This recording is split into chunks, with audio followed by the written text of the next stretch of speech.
बादशाह का रूहानियत से खास लगाव था। मैं अपने आप को साबित करना चाहता हूँ कि एक बार मुझे मौका दिया जाए। तुम्हारी कला क्या है? तो ये शर्त तय हो गई।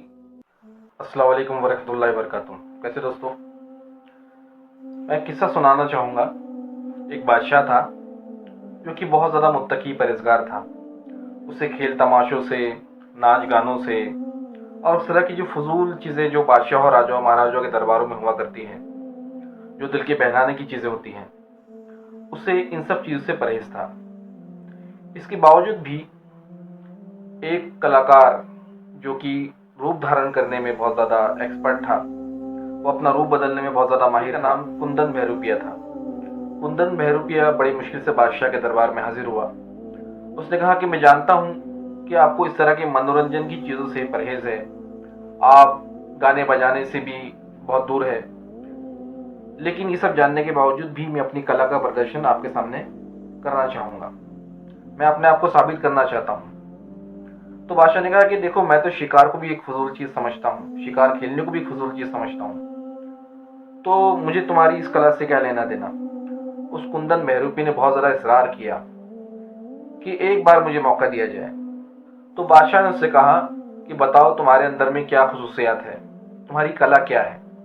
उसने कहा कि बादशाह सलामत, मैं रूप बदलने में बहुत ज़्यादा माहिर हूँ, मैं किसी भी शख्स का रूप धारण कर सकता हूँ, यही मेरी खसूसियत है, यही मेरी कला है।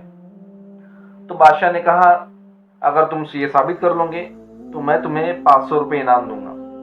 आज के दौर में तो 500 रुपये की कोई वैल्यू नहीं है, लेकिन उस जमाने में 500 रुपये की बहुत ज़्यादा वैल्यू हुआ करती थी। तो ये शर्त तय हो गई।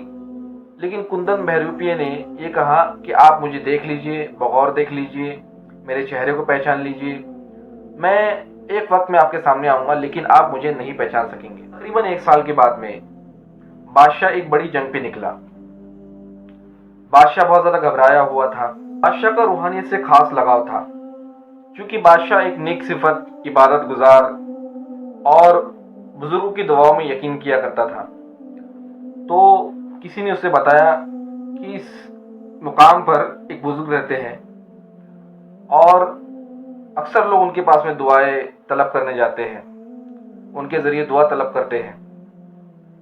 तो बादशाह ने सोचा कि चलो मैं भी एक बार इनसे दुआ की गुजारिश कर लूँ कि इस जंग के अंदर मुझे फतेह नसीब हो।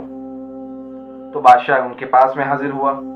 बादशाह की बात सुनकर उन बुजुर्ग को उस पर तरस आ गया और उन्होंने इसके लिए दुआ की। दुआ करने के बाद में बादशाह ने कहा कि चलो इनसे मशवरा भी कर लिया जाए कि हमें जंग की शुरुआत कब करनी चाहिए।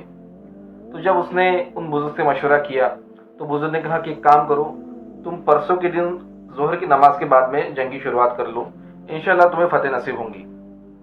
बादशाह ने ऐसा ही किया। तीसरे दिन जोहर की नमाज के बाद उसे जंग शुरू कर दी और काफ़ी जद्दोजहद के बाद में आखिरकार वो जंग जीत गया। जंग जीतने के बाद में बादशाह बड़ा खुश हुआ। उसने सोचा कि चलो मेरे फौजियों की तो मेहनत है ही, लेकिन उन बुजुर्ग की दुआ भी बड़ी काम में आई और उनका मशवरा भी बड़ा काम में आया कि मैंने उनके मशवरे से जंग की शुरुआत की और आखिरकार फतेह मेरे हाथ लगी।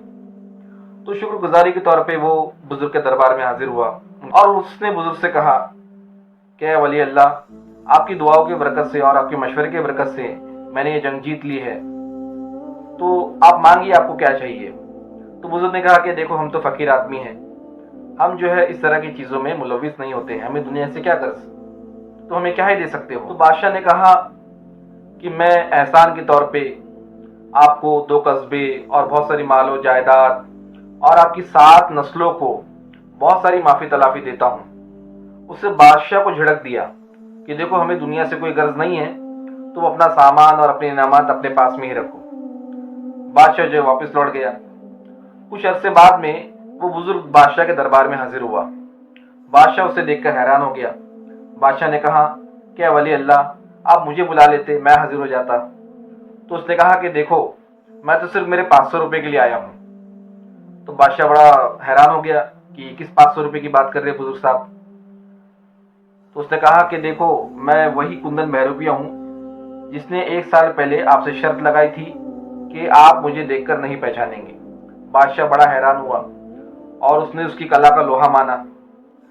लेकिन बादशाह के जहन में एक सवाल था कि ये शख्स सिर्फ 500 रुपये लेने के लिए क्यों आया है, जबकि वो चाहता تو اس بزرگ کی شکل کے اندر میں اس کے نام سے زمین و جائیداد کر دیتا، بہت سے مال و متاع دے دیتا، اور 2 قصبے بھی میں اس کے حوالے کرنا چاہ رہا تھا۔ تو اس نے سوال کیا کہ اگر تم چاہتے تو اسی روپ کے اندر میں بہت ساری چیزیں حاصل کر سکتے تھے، تم نے ایسا کیوں نہیں کیا؟ کندن بہروپیے نے بادشاہ کو جواب دیا کہ بادشاہ سلامت، میرا تو کام ہی ہے نئے نئے روپ دھارن کرنا، نئے نئے چہرے بدلنا، لیکن میرا ضمیر اس بات کو گوارا نہیں کر رہا تھا کہ میں کسی نیک اور پرہیزگار شخص کا روپ دھارن کروں اور اس کے نام سے ناجائز مال و متاع حاصل کروں۔ اگر میں ایسا کرتا تو یہ روایت چل پڑتی، نئے نئے روپ دھارن کرنے والے پیدا ہو جاتے۔ اگر میں اس بزرگ کی شکل میں بہت سا مال و متاع آپ سے حاصل کر لیتا اور کسی وقت اگر یہ میرا راز کھل جاتا، لوگوں کو اللہ کے ولیوں سے برس چھوڑ جاتا، اس وجہ سے میں نے آپ سے وہ مال نہیں لیا، مجھے بس میری شرط کے وہ 500 روپے دے دیجئے تو میں یہاں سے جاؤں۔ بادشاہ اس کی اس بات سے اتنا زیادہ خوش ہوا کہ نہ صرف اسے 500 روپے دیے بلکہ بہت سے انعامات سے نوازا، اور جو 2 قصبے کا جس نے وعدہ کیا تھا بزرگ سے، وہ 2 قصبے بھی اسے دیے۔ اس قصے کے بارے میں کہا جاتا ہے کہ غالباً یہ اورنگزیب کے زمانے کا قصہ ہے، لیکن اس کی تصدیق میں نہیں کر سکتا کہ کتنا صحیح ہے۔ آپ کمنٹ باکس میں بتائیے کہ آپ نے اس قصے سے کیا سیکھا۔ جزاک اللہ خیرا کثیرا۔